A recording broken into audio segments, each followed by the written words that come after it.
Good morning. 26 नवंबर 2020 Thursday BA third Hindi optional class में आज भक्ति काल की सामान्य विशेषताएं। भक्ति काल की विशेषताएं अथवा प्रवृत्तियाँ दोनों शब्द एक ही है। अगर एग्ज़ाम में आपको विशेषताएं अगर पूछा जाए तो यही लिखना है और प्रवृत्तियाँ अगर पूछा जाए तो यही लिखना है। तो प्रिय विद्यार्थियों, भक्ति काल की सामान्य विशेषताएं।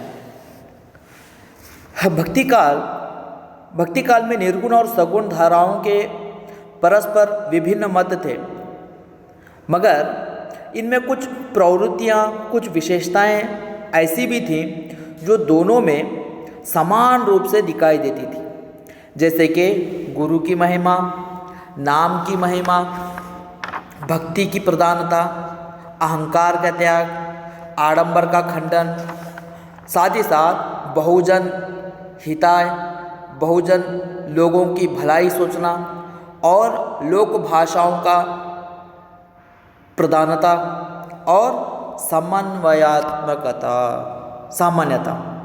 तो भक्ति काल में ये कुछ प्रवृत्तियाँ निर्गुण और सगुण दोनों धाराओं में समान रूप से देखने को मिलती है, जैसे कि गुरु की महिमा। तो यहाँ पर देख सकते हैं कि संत काव्य और प्रेम काव्य, राम भक्ति शाखा, कृष्ण भक्ति शाखा। तो इस प्रकार जितने भी भक्ति काल में धाराएं थीं, जो चार प्रमुख निर्गुण और सगुण में देखने मिलती हैं, संत, प्रेम काव्य, भक्ति, राम काव्य और कृष्ण।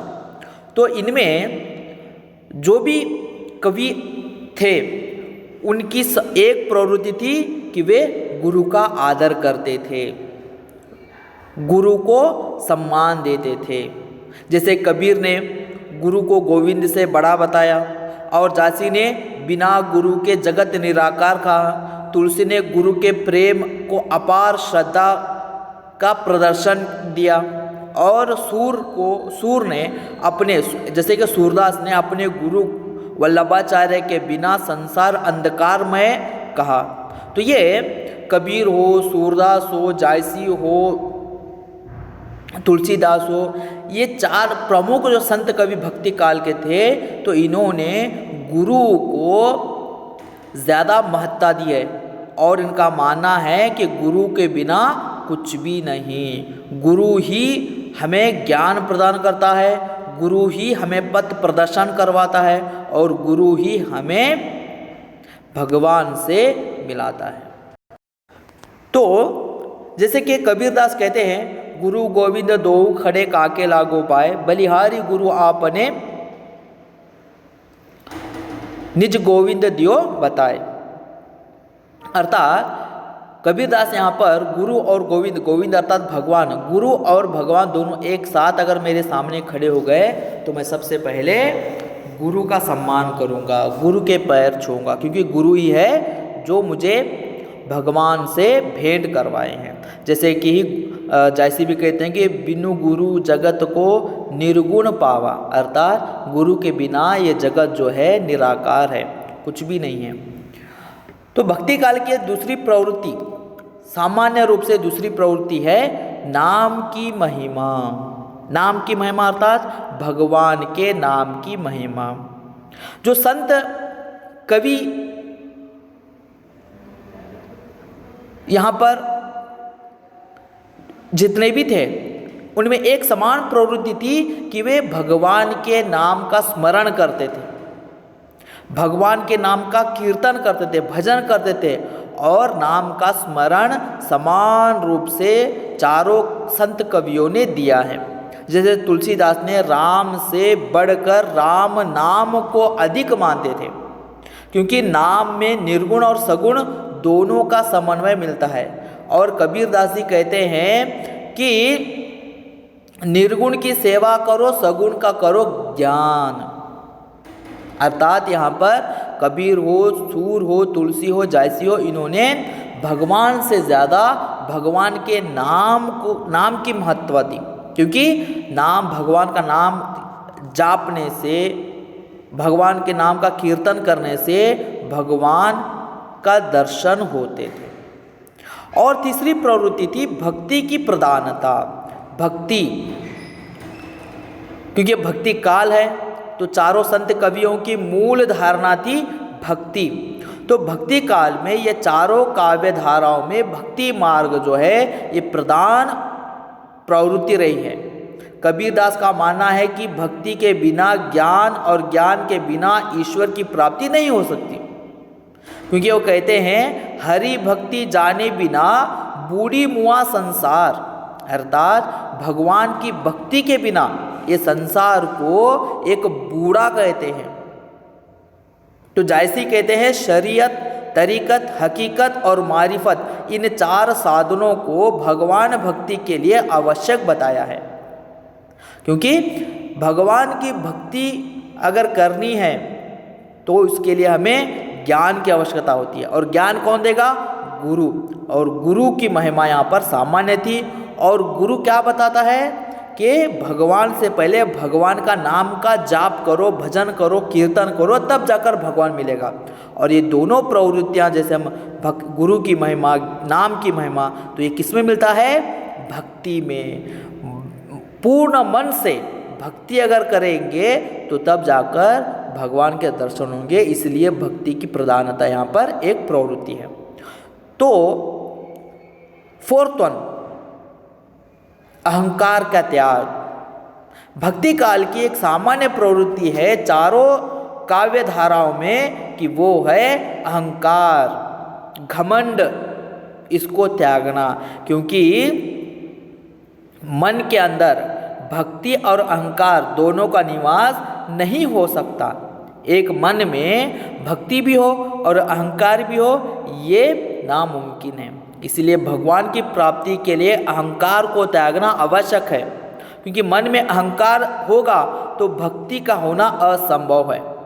सूर और तुलसी ने आत्मसमर्पण को भगवान के दर्शन के लिए अनिवार्य मानते हैं। आत्मसमर्पण अर्थात अहंकार को त्याग देना है, पूर्ण रूप से मैंपन को, मैं हूँ, मैं सब कुछ हूँ, ये छोड़ देना है, इसको दूर करना है। बस भगवान ही है, भगवान के चरण में लीन होना है।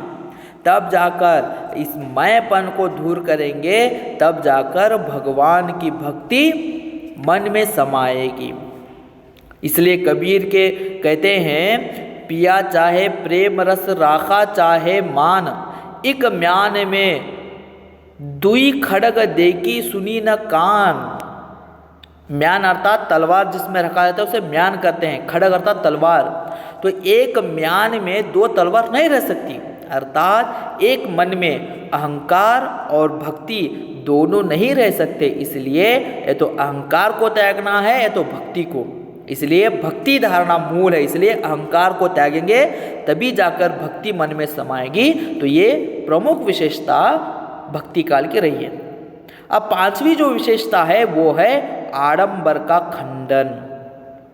अंधविश्वास, आडंबर, ऊंच नीच, ये जो कुछ भी है इसको त्यागने से भक्ति की प्रधानता यहाँ पर दिखाई देती है। तो भक्ति काल के जो चारों काव्य धाराएं हैं उनका मानना है, उनका कहना है कि आडंबर को, दिखावे को दिखाने के लिए भक्ति नहीं करनी है, भगवान की भक्ति दिखाने के लिए नहीं करनी है, बस भगवान के लिए ही करनी है। किसी मनुष्य को दिखाने के लिए, गुरु को दिखाने के लिए या किसी और व्यक्ति को दिखाने के लिए हमें भक्ति नहीं करनी है। भक्ति करनी है हमें सिर्फ और सिर्फ भगवान के लिए। तो वो क्या है? दिखावा दूर करना है, आडंबर को त्यागना है, उसका खंडन करना है। तो यहाँ पर भक्ति काल में जो सभी प्रकार के आडंबरों का खंडन, विरोध करते हुए मानवतावाद की स्थापना की गई। और कबीरदास जी मूर्ति पूजा के विरोध में वे कहते हैं कि पत्थर पूजे हरि मिले तो मैं पूजूं पहाड़, ताते व चक्की भली पीस खाए संसार। अर्थात आडंबर, दिखावा, ये जो पत्थर को जो पूजते हैं आडंबर, तो इसको छोड़ दो। भगवान की भक्ति मन से करनी चाहिए और भगवान कण कण में व्याप्त है। भगवान जो है कण कण में व्यास है, उसे क्यों एक स्थान पर नियुक्त करके क्यों एक स्थान की पूजा किया जाए?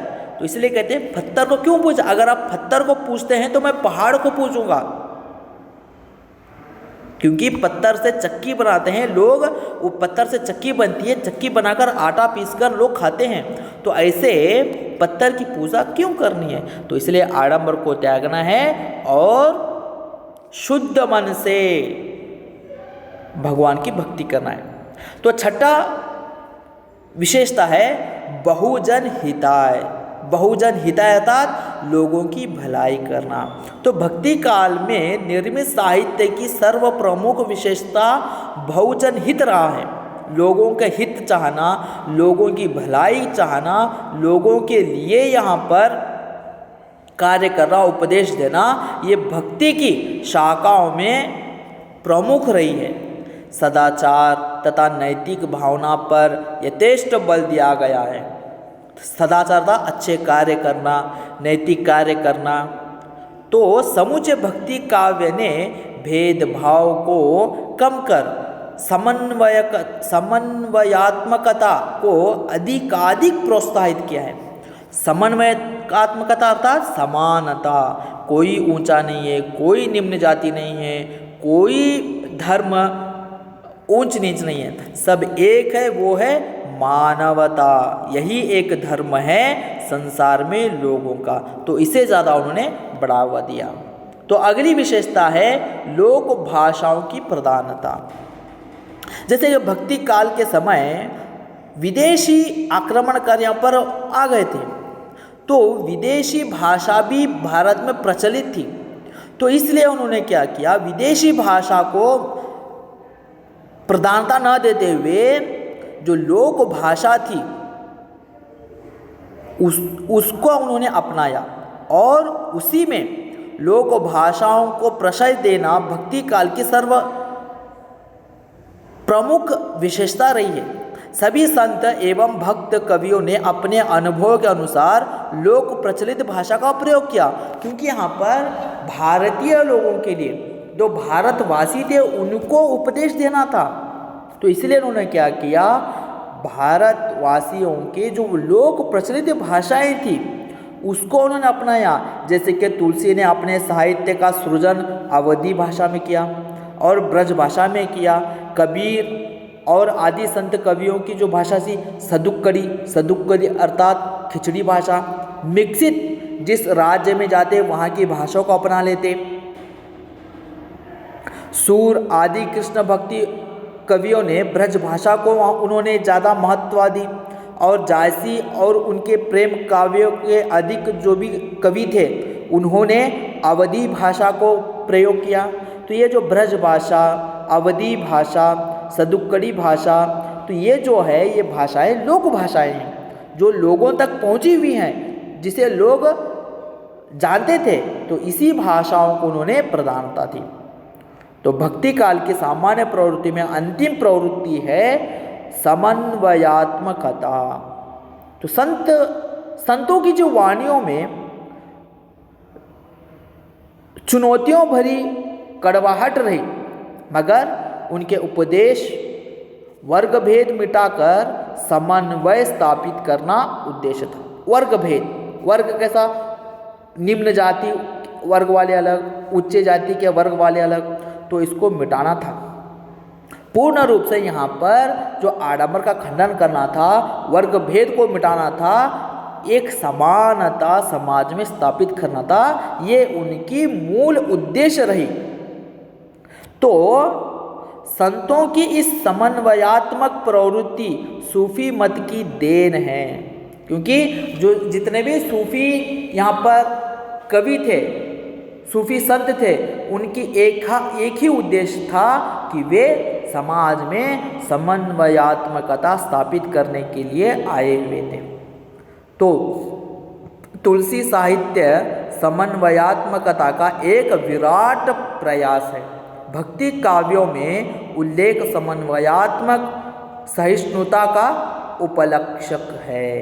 तो तो ये सूफी कवियों ने, सूफी संतों ने समन्वयात्मकता का यहाँ पर पाठ हमें सिखाया, तो उसे लेकर सूर, तुलसी, कबीर आगे बढ़े और समाज में एक समानता को बढ़ावा देने का उनका उद्देश्य बन गया था। तो ये भक्ति काल की सामान्य प्रवृत्तियाँ 8 है। धन्यवाद।